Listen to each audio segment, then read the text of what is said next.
오늘 여러분들과 함께 나눌 제목은 하나님을 닮도록 창조된 인간입니다. 제가 이제 계속 교리에 대해서 나누고 있는데 우리 계시는 분들을 조금 더 쉽게 하기 위해서 조금 이제 이렇게 좀 문구나 이런 내용들을 이렇게 정리해 가는데 또 이런 생각이 들었어요. 그러니까 우리 하나님에 대해서 이제 한 몇 주간에 대해서 배울 텐데 우리가 하나님을 이렇게 제한해 버릴 수 있다. 그렇죠? 또 우리가 하나님을 더 넘어서서 생각할 수 있고 신앙생활 할 때 우리 굉장히 조심해야 되는 부분들이 그런 거거든요. 그러니까 넘어서 버리는 거. 하나님의 신앙의 세계에서 넘어서 버려서 우리 신앙생활 한다든지 아니면 제한해 버린다든지. 그러니까 내가 마땅히 이렇게 알아가야 되고 배워가야 되고 살아가야 되는데 내가 경험했던 것들로 이렇게 제한해 버린다든지 우리의 짧은 생각 또 짧은 언어로 이렇게 제한해 버릴 수 있거든요. 그리고 그러니까 이 넘어서는 것도 큰 죄고요. 제한해 버리는 것도 큰 죄예요. 그래서 우리가 하나님을 온전히 알아가야 되고 또 그분 앞에 온전히 반응하며 살아가야 되겠죠. 이 신앙생활하면 이 두 극단이 있어요. 많이 넘어서 가버려요. 우리 예배생활 할 때도 그렇고 신앙생활 할 때도 어떨 때는 많이 우리가 제한해버리고 알아가려고 하지도 않고 엎드리려고 하지도 않고 예배하려고 하지도 않고 그런데 또 너무 과도하게 성경을 확대 해석하고 또 하나님이 주시는 은혜를 그러니까 너무 여러 가지의 세계와 혼합해서 우리가 이렇게 넘어서 버릴 수가 있어요. 그런 면에서 우리가 잘 주의가 필요하죠. 그래서 여러분 우리가 교리적으로도 성경을 배우는 거예요. 하나님에 대해서 아는 것은 굉장히 중요합니다. 이걸 신론이라고 하고 그래서 하나님의 속성을 이제 그 비공유적 속성과 공유적 속성이 있어요. 비공유적 속성이라는 것은 하나님에게만 있는 속성이에요. 예를 들어서 우리 수학으로 말하면 공집합, 교집합 이야기하잖아요. 공집합은 고유의 그 존재에게만 있는 거거든요. 하나님에게만 있는 거예요. 그래서 지난주에 우리가 살펴봤잖아요. 전지전능하시고 무소부재하시고 그래서 하나님이만 가지고 있는 속성이에요. 그런데 하나님이 인간을 이렇게 자신의 형상대로 만드셨다. 창세기에서 오늘 말씀을 하고 있잖아요. 자신의 형상대로 만들었다라는 것은 자신 안에 있는 그 거룩함, 의로움, 진실, 선, 사랑, 긍휼, 자비, 은혜, 오래 참음 뭐 여러 단어들이 있어요. 그러니까 이런 하나님의 성품, 하나님의 속성을 인간으로 하여금 공유하게 하셨어요. 그래서 어떻게 합니까? 인간이 그 성품을 가지고 누구를 닮아가게 할까요? 하나님을 본받는 자가 되라. 그런 말씀을 하잖아요. 하나님을 닮아가도록 하나님이 인간을 창조하셨죠. 이것을 신학적 용어로 뭐라고 하냐면 공유적 속성이라고 해요. 하나님에게 있는 것을 우리와 공유하셨다라는 거죠. 그런데 여러분 꼭 주의해야 될 게 있는데 뭐냐면 하나님은 그 성품 가운데 일부를 우리에게 담도록 허락하셨던 거지 모든 것을 같이 함께 공유했다는 거 아니에요. 우리가 하나님처럼 완전히 거룩할 수는 없잖아요. 그분처럼 완전히 의로울 수 없다는 거예요. 우린 여러분 알지만 지식이 있지만 주님처럼 전지하시지는 못하잖아요. 우리는 뭔가 우리의 힘과 능력이 있거든요. 그런데 우리는 주님처럼 전능하지 못하잖아요. 일부를 우리에게 공유해 주신 거예요. 일부를. 그런데 여러분 전능, 전지는 이건 고유의 속성이에요. 그 우리에게 쓰는 단어가 아니죠.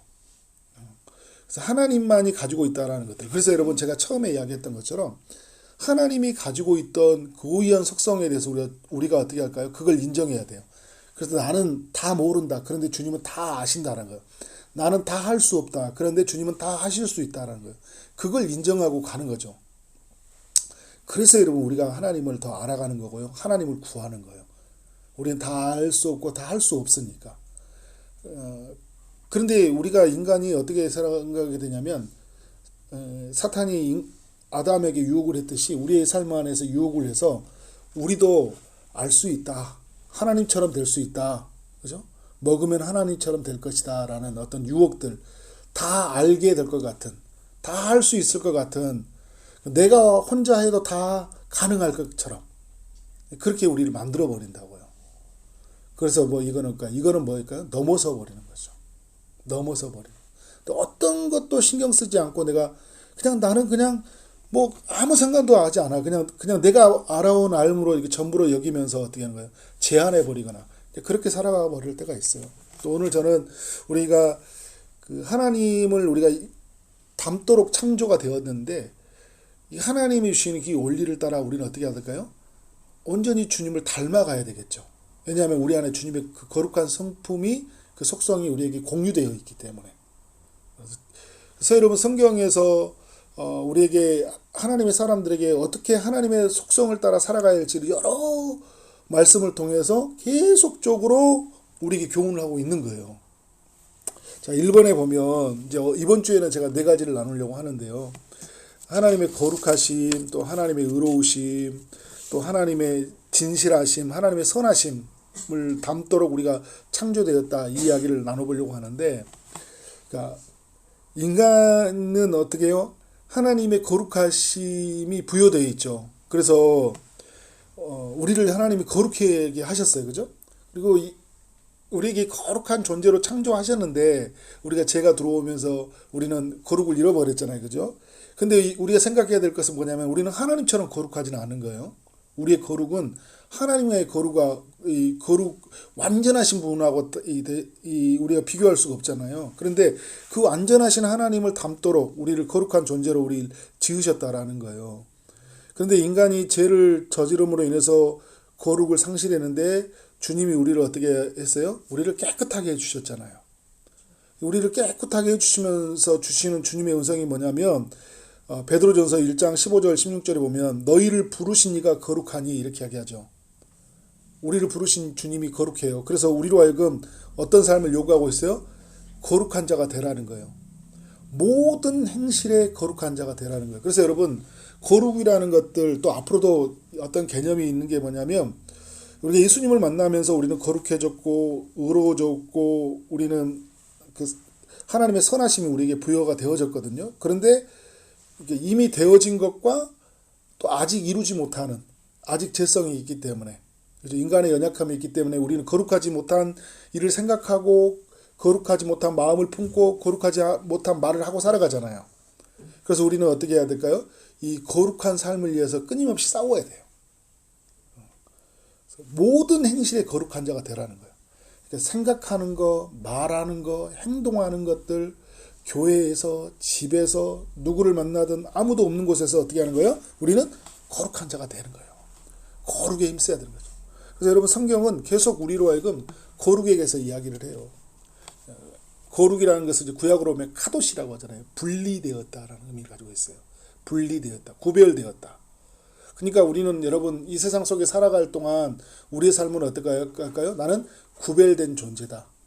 분리된 존재다. 이 세상으로부터 분리되었다는 거예요. 그러니까 여러분 우리는 이 세상이 추구하는 것을 따라 살아가는 것이 아니라 하나님이 우리에게 부어해 주신 그 가치를 따라서 그 명령을 따라 살아가야 되는 거예요. 자, 2번에 보면 가로 2번에 야고보서 4장 8절에서 이런 이야기를 하고 있죠. 하나님을 가까이 하라. 그리하면 너희를 가까이 하시리라. 그러니까 우리는 어떻게 살아가냐면 하나님을 더욱 가까이 하고 살아가야 된다. 이 은혜가 뭐냐면요, 여러분. 우리가 거룩하신 그 하나님에게 부르심을 받았다고 하잖아요. 어떻게 하나님께 그 부르심 가운데 우리가 나아갈 수 있겠어요? 모세가 시내산에서 하나님의 거룩함이 임할 때 그 거룩함에 어떻게 해요? 하나님을 볼 수가 없어요. 하나님의 등을 볼 수밖에 없잖아요. 감히 쳐다볼 수가 없다고요. 그런데 여러분 하나님이 우리를 거룩하게 하심으로 자신에게 가까이 오게 하게 하신 거예요. 누구 때문에? 예수님 때문에. 이사야가 그 우시아가 죽던 해 정말 시대가 그 암울할 때 그때 그 하나님의 성전에서 예배할 때 누구를 보냐면 거룩하신 하나님을 만나요.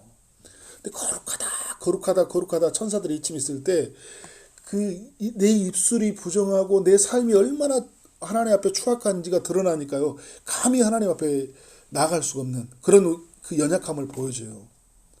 우리에게 은혜의 시대라는 게 뭐냐면 거룩하신 주님이 우리로 하여금 어떻게 하는 거예요? 가까이 오게 하신 거예요.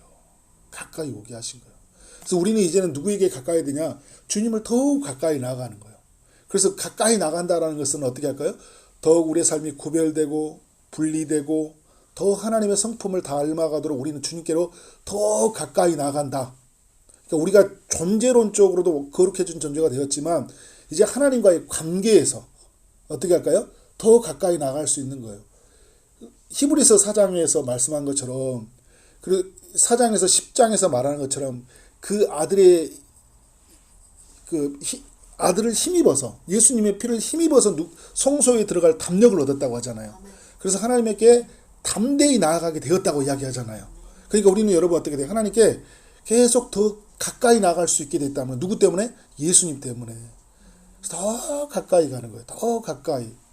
하나님께로 더 가까이 가는 거예요. 신앙생활하면서 여러분 좀 더 멀리 어떻게 하면서 좀 막 우리 시쳇말로 뺀질이라고 하잖아요. 어떻게 하면 좀 안 할까? 어떻게 하면 하나님께 좀 멀리 살까? 이렇게 사는 것들이 되게 많다고요. 그죠? 어떻게 우리는 신앙생활하면서 그분께 더 가까이. 왜? 우리에게 이런 그 에베소서에 말하면 예수님의 피로 십자가로 담을 허물어 버렸다고 하잖아. 거룩하신 하나님께 나아갈 수 있는 길을 열어놔 버렸다는 거예요. 그럼 우리는 어떻게 해요? 그분께로 더 가까이 가야 되는 거예요. 그분의 거룩을 힘입어야 된다고, 거룩을. 그래서 어떻게 하는 거예요? 거룩하게 사는 거예요. 우리가 이 땅에서 사는 사람들이 이야기해요. 아, 목사님, 나 거룩하게 살고 싶은데 다 안 돼요. 어떻게 하면 되죠? 하나님께로 더 가까이 나가십시오. 그를 구하고 그의 얼굴을 찾고 그를 예배하고 그게 여러분 그에게 나아가고 그를 구하고 그를 예배하는 것이 하나님 앞에 더 가까이 나아가는 거잖아요. 나를 내려놓고 나를 부인하고 그죠? 내 생각을 내려놓고 주님께로 더 가까이 나아가라는 거예요. 그러면 너희를 가까이 하시리라. 또 요한복음 17장에서 예수님이 그런 이야기를 해요. 아버지의 말씀은 진리니이다. 그들을 진리로 거룩하게 하옵소서. 이건 예수님이 기도하는 이야기예요. 마지막 중보 기도를 하신 거거든요. 십자가에 죽으시기 전에 겟세마네 동산에서 누구를 위해서 기도했냐면 제자들, 자신을 믿는 자들을 위해서 기도할 때 이들이 거룩하게 이 땅에 살기를 바랬어요. 그런데 예수님이 뭐라고 이야기하냐면 아버지의 말씀, 하나님의 말씀이 진리니까 그들이 이 진리의 말씀을 가지고 이 땅에 살아가는 거예요. 여러분, 무엇이 옳은 건지, 무엇이 그른 건지, 무엇이 맞는지 틀린지 우리가 이 세상 속에서 어떻게 알아요? 하나님 말씀이 있잖아요. 말씀을 보니까 말씀이 허락한 것과 허락하지 않는 게 있는 거예요. 그래서 우리의 삶은 계속 무엇에 붙들려 있어야 돼요? 하나님의 말씀에. 하나님의 말씀을 읽고 배우고 그래서 읽는 말씀, 배우는 말씀, 묵상하는 말씀, 살아내는 말씀이 돼야 되는 거예요. 암송하는 말씀, 그죠? 지속적으로 나누는 말씀, 선포하는 말씀. 이게 얼마나 많아요. 여기에 붙여가는 단어들이. 지식으로만 알 뿐 아니라 지정의로 아는 하나님. 그죠? 성령을 통해서 내가 온전히 하나님의 말씀으로 풍성히 거하는 그런 삶이 우리로 하여금 무엇을 만들어낼까요? 구별을 만들어내고요. 분리를 만들어내요. 세상 속에서요. 그냥 내가 살아내져 있는 나를 보는 거예요. 전에 막 결심과 의지로 결단으로 하는데 오늘 나 이거 절대 안 해야 되지. 이제부터 나 이런 말 안 해야 되지. 근데 그런 말을 해줘야 안 해줘요? 해지는 나를 보게 되잖아요. 그러니까 어떻게 해요? 하나님의 말씀이 풍성히 거하잖아요. 근데 갑자기 막 말씀이 나오는 거예요. 에베소서 말씀처럼 시와 신령한 노래들이 막 나오는 거예요. 욕하려고 했는데 갑자기 노래가 나오네. 그래서 감사하다. 그렇죠. 이렇게 고백이 나오는 거예요. 거룩함으로 이어지잖아요. 그리고 갈라디아서 5장 16절에 이런 이야기 하잖아요. 내가 이르노니 너희는 성령을 따라 행하라. 그리하면 육체의 욕심을 이루지 아니하리라. 성령을 따라가니까 우리 안에 육체의 욕심을 이루지 않는다는 것은 무슨 말이에요? 분리, 카도시가 일어난다는 거예요. 여러분 카터칼 아주 잘 듣는 칼이 있죠. 그 칼이 이렇게 싹 베면 아니 쫙 잘라지죠. 그죠? 쫙 잘라지듯이 우리의 육체의 욕심이 있어요. 아, 이거 계속 달라붙어. 그죠? 뭐가 우리를 잘라낼까요? 하나님의 말씀이 성령의 인도를 받으면 그죠? 성령의 인도가 말씀에 말씀으로 연결시켜주고 그 말씀이 칼날처럼 예리하게 그죠? 우리의 심령에 붙어 있는 제 욕심들을 그것을 어떻게 해요? 잘라내버리는 거예요. 그래서 히브리서 4장 12절도 그렇고 에베소서도 말하는 게 하나님의 말씀을 검이라고 이야기하는 거예요. 검. 칼이라고 이야기하는 거예요. 그런데 누구의 인도를 받을 때? 검이 되는 거예요. 하나님의 말씀이 성령의 인도를 받았을 때. 그래서 여러분 성령의 검이라고 이야기하는 거예요. 말씀을. 성경은 그냥 읽으면 아무것도 아니에요. 아무것도 아니라면 하나님 섭섭하니까 성경을 읽는다 해서 삶이 안 변화돼. 근데 성령의 인도를 받을 때 검이 되는 거예요. 그게 불이 되는 거예요. 그게 능력이 되는 거예요. 그래서 여러분 항상 제가 누누이 말하는 게 성령의 인도를 받으라는 거예요. 성령을 구하는 거죠. 이 시간에도 여러분 성령의 인도를 받잖아요. 오늘 말씀이 막 쏙쏙 들어와요. 막 내 삶을 막 움직여요. 마음을 뜨겁게 해요. 그리고 막 죄를 막 그전에 달고 다녔는데 막 이게 막 미워져요. 제가 그 예전에 우리 동산교회 있을 때 집사님의 분이 아니 술주정꾼이에요. 깡패예요. 안산 유명한 사람. 부인은 권사님이거든요. 술만 먹고 오면 교회가 3층에 와서 막 자요. 근데 그날 하나님 말씀이 그분에게 들어가는데 제가 그 예배 현장에 있었어요. 와, 그분이 갑자기 번쩍 놀라더라고요. 술, 담배 다 끊어버렸어요. 그 전에 있던 삶을 다 버려버리더라고요. 나중에 신실하게 교회 안수집사님 돼가지고 교회 봉사 열심히 하신다. 예배 때마다 하나님을 사모하고 하나님의 말씀이 성령을 통해 임하니까 그 살아왔던 삶의 체계를 완전히 바꿔버리더라고요. 그러니까 우리에게는 여러분 성경과 성령은 너무나 중요해요. 제가 계속 이야기해요. 투썸에만 가지 말고 투성을 붙잡아라. 그죠? 성경과 성령님의 인도를 받는 거죠.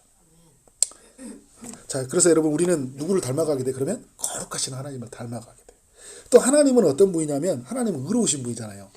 하나님은 의로우셔요. 그런데 그러면 어떻게 우리가 의로워질 수 있냐? 성경은 말해요. 믿음으로 의로워질 수 있다 이야기해요. 믿음으로 말미암아 의로워질 수 있다. 그래서 의인은 누가 되냐? 의인이라는 것은 죄인에서 신분이 바뀐 거잖아요. 의인으로. 그래서 의로워졌다 이야기를 한 거거든요. 근데 이것은 무엇으로 되는 거예요? 믿음으로 되는 거예요. 우리의 선행을 많이 행해서 기도를 많이 해서 의인이 되는 게 아니에요. 무엇으로 되는 거예요? 믿음으로 되는 거예요. 믿음으로 의로워져서 여기서부터 시작돼야 돼요. 그래서 우리는 의로우심이 출발되는 거예요. 그런데 우리는 어떻게 해야 될까요? 이제는 의로우신 하나님을 닮아가야 돼요. 하나님은 오늘 말씀에도 시편에도 또 이런 이야기예요. 모든 계명이 의롭다. 하나님의 말씀 자체가 의로운 거예요. 이제 하나님의 뜻이 다 담겨 있기 때문에 의로운 거잖아요. 그래서 말씀이 의로운 것이기 때문에 어떻게 하는 거예요? 우리는 어떻게 해요? 말씀을 따라 살아가게 되어 있잖아. 저는 하나님의 뜻을 따라서 하나님의 의로우심을 따라 살고 싶어요. 하나님 닮고 싶어요. 우리는 그래서 또 말씀을 붙잡고 사는 거예요. 그래서 의롭다라는 것은 그 여러 가지 구약에 보면 공의, 정의 이런 단어들을 쓰잖아요. 신약에서는 하나님의 의로우심 이런 단어를 쓰는데 미시파트의 정의, 이야기, 체데카라는 공의라는 이야기 여러 가지들이 있어요. 근데 이런 의들이 다 담겨 있는 게 뭐냐면 공정함, 그죠? 정직함, 올바름, 고둠 이런 의미들이 다 가지고 있어요. 그러면 여러분 이게 이 시대로 적용하면 어떻게 할까요? 이제 우리가 주님의 의로우심을 닮아간다면 우리는 공정하게 살아가야 되고요. 정직하게 살아가야 되고요. 올바르게 살아가야 돼요. 그런데 이 체데카, 공의라는 단어는 관계적인 단어거든요. 그러니까 하나님과 우리가 어떻게 해요? 온전한 관계를 이루게 되었죠. 근데 이거는 하나님과 우리의 온전한 관계가 될 뿐만 아니라 우리에 있는 모든 사람들과의 온전한 관계가 되어버린 거예요. 그래서 여러분 우리가 주님이 의롭게 해주심으로 말미암아 우리는 하나님과의 온전한 관계를 이루고 우리 주변에 있는 모든 사람들과 온전한 관계를 이루도록 하나님이 우리를 그렇게 만드셨어요. 이제 우리는 그렇게 살도록 하나님이 우리도록 요구하신다고요. 그러니까 여러분 우리는 구약에서는 공의를 정의를 물같이 공의를 마르지 않는 강같이 흐르게 하라는 것은 어떻게 할까요? 어떤 말이에요? 계속 우리의 삶에 흐르게 하라는 거예요. 물이 흘러가는 것처럼. 우리의 삶 가운데 자연스럽게 매우 익숙하게 이게 우리의 삶 가운데 자리 잡혀야 된다는 거예요. 정직하게 사는 것들, 공의롭게 사는 것들, 공정하게 사는 것들. 그래서 우리가 참 이 성경은 너무 우리에게 참 의미가 있는 게 뭐냐면 여러분 이 공정하다 이런 것들이 이제 이런 것들이 이게 또 이퀄리티라고 하는 단어가 있는데 이거는 평등, 균등, 또 정의와 좀 관련이 돼 있어요. 평등, 균등. 근데 웨커티라는 단어가 있어요. 웨커티. 웨퀄티라는 이 단어는 뭐냐면 공정, 공평 이런 단어를 가지고 있다고요. 근데 이 단어를 정리하면 이런 거예요, 여러분. 예를 들어서 키가 큰 사람이 있고 키가 작은 사람이 있어요. 그죠? 그리고 힘이 센 사람이 힘이 약한 사람이 있단 말이에요. 사람들은. 근데 이게 그리고 우리가 어떤 일을 할 때 우리가 저 밖을 내다봅시다 이야기하면 우리가 예를 들어 밖에 내다보면 키가 큰 사람은 이렇게 내다볼 수 있죠. 근데 키가 작은 아이한테 야, 너 저기 내다봐. 우리가 공정한 기회를 준 거예요. 공평하게. 너도 내다봐. 이렇게 이야기했잖아요. 그럼 이 아이에게는 어떻게 한 거예요? 키가 작은 것 때문에 저 밖을 못 보는 한계가 생기잖아요. 근데 성경은 어떤 의미를 가지고 있냐면 이 약자를 이용해서 어떻게 하는 거예요? 받침판을 놔주는 거예요. 약자를 배려해 준다라는 거잖아요. 그래서 받침판을 내 키에 맞게 맞춰주고 올라가서 저기 봐봐. 시온아 저기 봐봐. 그러면 어떻게 할까요? 올라와서 보는 거잖아요. 성경에는 이런 의미를 담고 있다는 거예요. 그러니까 이 공정하다라는 것은 이런 의미를 담고 있어요. 그래서 무슨 말이냐면 약자를 배려한 거예요. 그래서 구약의 성경에들 보면 뭐 약자 보호법 해가지고 어떻게 가난한 사람들에게도 음식을 나눠 먹게 하고 고아와 과부들에게 특별한 혜택을 주고 하잖아요. 우리 그럴 수 있잖아요. 똑같이 나눠줘야지 이럴 수 있잖아요. 공산주의식으로 생각한다면 그렇게 할 수 있잖아요. 그런데 어떻게 하는 거예요? 성경은 그렇게 하지 않아요. 항상 약자를 배려해 주는 거예요. 그러니까 이런 하나님의 의로우심이 이미 하나님의 성품 안에 다 담겨 있어요. 그래서 하나님은요 고아와 과부의 아버지라고 이야기하잖아요. 그래서 야고보서에서 진정한 경건은요 고아와 과부를 돌보는 것이고 세속에 물들지 않는 것이라 이야기해요.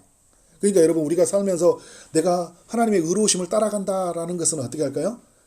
각 사람들 살펴본데 우리의 삶 가운데 연약한 자, 소외된 자를 살펴보는 거예요. 나는 이런 거예요. 나는 정말 하나님의 의로움으로 살아간다고 했는데 내 주변에 연약한 자가 있는데 나 같은 믿음이 아니에요. 아직 믿음이 연약하다고. 지금 많이 아프고 상처 입은 사람이에요. 그 사람을 헤아려주고 그 사람에게 맞춰주고 그 사람을 이끌어준 게 우리의 하나님의 의로우심을 닮아가는 거라고요. 내가 의롭게 산다라는 것들은 그래서 여러분 나의 경건이 아니에요. 의로운 사람들의 특징은 뭔지 아세요? 우리의 경건에 힘써요. 우리의 경건. 그래서 야고보서 1장에 관한 이야기도 신명기에 관한 말씀도요. 다 그런 이야기예요. 우리 개념이 우리. 그래서 항상 안 오는 사람들 살피고 우리가 지난주에도 우리 교회도 보면 안 나온 사람들 막 있잖아요. 그 연약해서 아픈 사람들 있잖아요. 공의로 보면요. 왜 안 나왔냐는 거예요. 왜 안 나왔냐는 거. 나와야지. 그런데 여러분 하나님의 의로우신 기준으로 보면요. 나오지 못한 사람들의 상황을 헤아리는 거예요. 왜? 지금 아픈 거예요. 그죠? 지금 그 사람에게 뭐가 필요할까요? 받침판이 필요한 거예요. 멀리 볼 수 있도록. 그래서 내가 받침판이 되어서 여러분 어떻게 해요? 내가 엎어주는 거죠. 나를 딛고 봐. 그죠? 진짜 믿음이 좋은 사람들 그렇게 된 거예요. 살피는 거예요. 그게 여러분 하나님에 따라 의롭게 사는 거죠. 그래서 예수님이 너희는 먼저 그의 나라와 그 일을 구하라고 이야기하잖아요. 그 의로우심이 그런 거예요. 우리는 이렇게 살아가는 거라고요. 우리를 볼 줄 아는 거라고. 나의 중심에서. 그래서 여러분 하나님이 그의 나라와 그를 구하는 사람의 특징이 뭔지 아세요? 내 중심에서 약자 중심이고요. 아픈 사람 중심이고요. 그리고 하나님 나라 비전 중심이에요. 그래서 너희가 먹고 마시고 이렇게 살지 말고 연약하고 소외되고 병든 자들, 우리 주변에 소외된 자들, 그리고 하나님 나라 저 멀리 있는 땅끝까지 죽어가는 자들을 위해서 살라라는 게 그게 예수님이 우리에게 주신 명령이라고요. 그게 우리가 여러분 예수님을 닮아가는 의로우신 하나님을 닮아가는 삶의 방식이에요. 이렇게 창조하셨고요. 이렇게 살도록 우리를 구원해 주신 거예요. 그 아들의 형상을 본받기까지 한다. 로마서 좀 이따 그 말씀이 이제 마지막 말씀이 이야기 나와 있는데 그 아들이 이렇게 사셨잖아요. 그죠? 그 아들의 형상을 본받기까지 주님은 일하시거든요. 자, 그리고 나서 이제 우리에게 주시는 세 번째 이야기는 뭐냐면 하나님은 진실하거든요. 신실해요. 그죠? 하나님은 거짓이 없잖아요. 하나님은 신실해요. 한 번 주신 약속을 끝까지 지키시는 분이시잖아요. 성경이 우리에게 그걸 이야기해주고 있죠. 그런데 우리에게 이 진실함, 신실함이 우리에게 있어요. 하나님이 우리를 그 신의 성품을 우리에게 부여해 주신 거예요. 공유해 주셨어요. 그래서 우리는 어떻게 살아야 되냐면 하나님이 민수기 23장 19절에서 하나님은 사람이 아니시니 거짓말을 아니하신다 이야기하잖아요. 그죠? 하나님 거짓말 아니시죠. 인생이 아니시니 후회가 없으시도다 이야기하는데, 자, 그러면 여러분, 우리 하나님의 사람들은 어떻게 살아야 되냐면 우리의 말이 거짓된 말, 거짓된 증언 분들을 하지 않아야 되겠죠. 그래서 이렇게 또 이렇게 말하는 사람들이 있어요. 아니, 사람은 아니니까 거짓말하고 사람은 거짓말한다고 하지 않았습니까? 그래서 제가 거짓말 부득불 하는 거예요. 이렇게 말하는 사람들은 그 신의 성품을 모독하는 거예요. 하나님이 우리에게 어떻게 할까요? 우리에게 진실하신 하나님의 성품을 부여주셨다고요. 그래서 여러분, 하나님을 알아가면요, 막 거짓된 것들이 들어오면 마음이 불편해요, 안 불편해요? 매우 불편해요. 거짓말 하려면 마음이 찔려, 안 찔려요? 찔려요. 근데 예수 믿기 전에도 찔렸는데, 예전에는 양심이 기능해서 찔렸거든요. 아, 내가 이렇게 살면 안 되지. 그래도 내가 바르게 살아야 되지. 이 정도였는데, 주님이 내 안에 거하시면서 성령이 거하시니까요, 이게 너무 근심시키는 거예요. 주님의 마음을. 야, 그러면서 그렇게 거짓말해가지고 네 그렇게 유명해지고 거짓말해서 네 지금 이 길을 못 면하면 너는 내가 너에게 피난처가 된다는 이야기가 너한테는 어떤 의미가 있냐, 그지? 너는 그렇게 네 거짓말로 엄청난 높은 성을 쌓아서 너를 보호를 하려고 하는데 내가 너의 성벽이 되어주고 내가 너에게 산성이 되어주는데 그것이 너 인생에 어떤 의미가 있냐? 계속 성령께서 우리에게 막 도전해 오시는 소리가 있는 거예요. 그리고 하나님의 말씀을 살펴보는데 말씀을 들을 때마다 거짓 증언하지 말라 그런 이야기 나오면 막 갑자기 주님이 나에게 주시는 음성처럼 들리잖아요. 예, 왜? 우리에게 진실하신 하나님의 성품이 부여됐기 때문이에요. 성령이 우리에게 작용하는 거죠. 그래서 거짓을 버려야 돼요. 에베소서 4장 25절에서 거짓을 버리고 각각 그 이웃과 더불어 이제 뭘 말하라고요? 참된 것을 말하는 거예요. 그래서 예수 믿는 사람들은 이제는 여러분 버리고 이제 새로운 것을 붙잡고 사는 사람들이거든요. 이전에 거짓된 것들, 우리는 여러분 진짜를 본 사람들이잖아요. 진실을 본 사람들이잖아요. 그러니까 이제 뭐 거짓된 것들 이런 것들을 붙잡고 살아가는 것이 아니로 어떻게 해요? 참된 것을 붙잡고 사는 사람들이고 참된 것을 말하는 사람들이에요. 다 언어와 관련된 이야기들을 막 해주고 있는 거잖아요. 말은 굉장히 중요합니다. 그러면 말만 중요하냐? 시편 15편 2절에 이야기하잖아요. 정직하게 행하며 마음의 진실을 말하며. 여기에는 말, 그 다음에 마음, 행함 다 들어가 있죠. 그죠? 그러니까 하나님의 사람들은 뭐냐면 이제 겉으로만 말만 그럴듯하게 말한 게 아니라 우리의 속이 거짓이 없어야 되는 거예요. 그래서 주님이 이렇게 말하잖아요. 아, 그 속에 간사한 것이 없도다. 그죠? 그 속에 진실한 것이 가득하다라는 거죠. 그러니까 우리에게 평가는 누구냐면요. 우리에게 주시는 우리의 삶의 인정은 뭐냐면 주님이 우리에게 보실 때. 야, 이인수 너를 보니 참 마음이 깨끗하구나. 그죠? 마음이 깨끗하다. 마음이 청결하다. 그래서 주님이 주시는 말할 때 그런 음성을 내가 들으면 얼마나 기쁜 이야기, 그죠? 어떻게 마음이 그래서 진실하게 하기 위해서 어떻게 정직하게 삶으로 반응하는 거. 이게 여러분 하나님의 진실하심, 신실하심의 성품을 가진 사람들의 성품 살아가는 이야기예요. 그리고 이제 마지막 또 중요한 이야기는 뭐냐면 신실하시다는 것은 그 하나님이 우리에게 주신 약속은 변함이 없이 그의 때 그 방법으로 온전히 이루시잖아요. 약속을 어떻게 합니까? 지키시잖아요. 그래서 그 언약을 지키시며 그 은혜를 베푸시는 신실하신 하나님이시라라고 신명기에서 말씀을 하고 있잖아요. 그럼 우리는 어떻게 해야 될까요? 이 신의 성품을 가지고 있는 우리는 신실해야 돼요. 약속을 지켜야 돼요.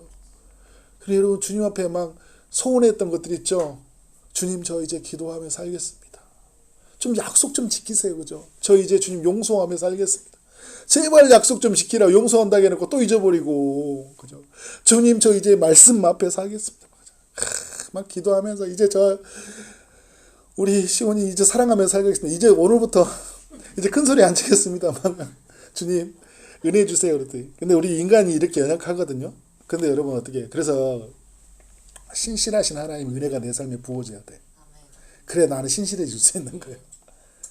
내 마음의 결단이 성령으로 이루어지고 그죠? 성령의 이끌림을 받아서 그 하나님의 말씀이 나를 온전히 붙들려가지고 어떻게 하는 거예요? 나는 신실하게 사는 거예요. 그래서 하나님의 주신 이 약속은 변함이 없듯이 내가 하나님께 소원한 약속 또 하나님께 나아가기로 평생 죽을 때까지 주님을 예배하겠습니다. 주를 위해서 살겠습니다. 십자가 바라보고 살겠습니다. 그죠? 주님, 저는 이제 기도의 자리 놓치지 않겠습니다. 얼마나 많은 예침들이 했습니까? 그리고 우리가 수많은 사람들에게 막 그런 공약들 많이 했죠. 그러면 이제 지키지 못하니까 아무것도 말하지 말라 이런 이야기가 아니죠. 더 큰 은혜가 무엇일까요? 은혜가 부어져서 그 약속을 신실하게 지킬 수 있는 힘을 달라고 하는 거예요. 근데 또 그런 면이 있어요. 그러면 나중에 진짜 주님을 만나면 이제 말하있을 때는 신중해져요. 그런데 성령에 이끌려서 또 담대하게 말합니다. 왜냐하면 주님의 성령이 우리로 하여금 말하게 해요. 내가 이거 해보겠습니다. 그런데 여러분 어떻게 나를 내려놓고 철저하게 신실하신 하나님의 성품에 맞추어 가는 거죠. 그 신실하신 성품에 맞추어 가는 거예요. 자, 4번. 인간은 선하신 하나님을 닮도록 창조되었다는 거예요. 그래서 오늘 또 우리 찬양도 나왔지만 하나님은 선하시고요. 그리고 하나님은 신실하다라는 찬양들이 계속 나오죠. 하나님은 선하시고 그의 그 인자하심이 영원하고 그의 성실하심이 대대에 이르리로다. 이런 표현들이 많이 나오잖아요. 근데 선하신 하나님, 토부, 좋으신 하나님. 우리가 좋으신 하나님 찬양 많이 하잖아요. 좋으신 하나님 우리 찬양하잖아요. 그죠? 하나님은 좋으셔요. 하나님은 선하시다고요. 그 선하신 하나님이 우리 인간들에게 착한 성품을 부여해 주신 거예요. 좋은 성품을 부여해 준 거예요. 그래서 여러분 우리의 이 땅이요. 하나님의 그 선한 게 부여하신 그 선하심을 부여해 줬기 때문에 우리가 이렇게 사는 세상이 이렇게 악이 만연한 가운데도 뭔가 이렇게 살아가는 훈훈한 이야기들이 있는 것들이 있잖아요. 그죠? 쇼츠 영상들 보면 막 누구가 구하는 이야기, 막 살피는 이야기들이 있죠. 그죠? 인간에게 뭐가 가지고 있다는 거예요? 하나님의 선하신 성품을 가지고 있다라는 거예요. 근데 우리는 이제 어떤 삶을 살아야 되냐면 오늘 말씀에 보면 그 인자하심이 영원하고 대대에 이르리다 이런 이야기를 하잖아요. 그러니까 우리는 어떻게 돼요? 끝까지 선한 삶을 살아가야 돼요. 끝까지 우리의 선한 마음을 잃지 않아야 돼요. 선한 마음. 교회를 향한 선한 마음. 영혼을 향한 선한 마음. 예배를 향한 선한 마음. 우리 가족을 향한 선한 마음. 그래서 여러분 이 처음 사랑을 잃어버렸다 에베소서에 말하잖아요. 그게 뭐냐면 그 선한 마음들, 사랑하는 마음을 잃어버린 거잖아요. 좋은 마음들, 선하게 살고 싶은 마음들 잃어버리지 말라는 거거든요. 또 그 물론 사랑의 마음들을 잃어버리지 말라는 건데, 그러니까 여러분 우리의 마음이 내가 하나님이 이렇게 선하게 그 하나님께 드려지고 싶은 마음 살고 싶습니다라고 어떻게 끝까지 이 마음을 놓지 않고 사는 것들 너무나 중요하다. 또 우리가 선을 행하다가 어떻게 합니까? 갈라디아서 6장 9절 말씀처럼 낙심하지 말아야 돼요. 우리가 선하게 살아가면 낙심이 될 일이 많나요? 적나요? 많죠. 갑자기 막 집에 들어갔는데 막 갑자기 막 전화 한 통이 오고 그죠? 갑자기 차에 누가 끼어들고 갑자기 누군가 한마디 나한테 뭘 날리고 그죠? 그러면 마음이 악해집니까? 선해집니까? 나도 악해져요. 복수하고 싶고 동해보복보 눈에는 눈, 이에는 이, 그죠? 두고 봐. 나도 두고 봐. 막 이렇게 되잖아요. 그죠? 나도 당한 만큼 너도 한번 당해봐야죠. 우리 선한 마음이 막 자꾸 악한 마음으로, 그죠? 선하게 살고 싶은 마음이 마음대로 살고 싶은 마음이 있단 말이에요. 근데 여러분, 어떻게 해요? 우리가 내 평생 주를 따라가고 이 좋은 마음 잃지 않고 하나님 앞에 선하게 사는 삶 놓지 않고 살겠습니다. 그런데 여러분, 낙심하지 말 것은 뭐냐면 하나님이요, 우리를 기억해 주시고요. 그리고 여러분, 그 갈라디아서의 앞뒤의 맥락이 뭔지 아십니까, 여러분? 우리가 선한 것을 따라 심으면요, 반드시 선한 열매가 맺는다라는 거예요. 성령을 따라 심으면 성령의 열매를 맺는다. 그러니까 낙심하지 말고 계속 선을 행하라는 거예요. 계속 믿음의 눈물을 그리고 선을 행하는 그 사람들의 권면의 말, 사랑하는 말. 결국은 여러분, 사랑이 이깁니다. 사랑이 남는 거예요. 사랑이 영원한 거라고요. 그걸 우리가 꼭 기억해야 돼요. 그리고 여러분 뭐 돼요? 우리가 악이 많은 세상 속에서 뭘 이기라고요? 선으로 악을 이기라고요. 성경이 말하잖아요. 악에게 치지 말고 선으로 악을 이기라. 그러면 무슨 말이에요? 악이 이 세상을 이긴다는 게 아니라 무엇가 이긴다고 말해주는 거예요? 선이 이긴다는 거예요. 우리 이 세상 보면 우리 그런 이야기 하잖아. 아, 목사님 착하게만 못 살겠더라고요. 너무 당해요. 아니에요, 여러분. 성경의 말씀은 선이 이긴다 이야기해주고 있어요. 십자가가 보여주잖아요, 예수님이. 예수님이 보여주잖아요. 십자가가 이긴다니까요. 진 것 같아요. 패배한 것도 죽은 것 같아요. 죽음 뒤에 역사가 나타나잖아요.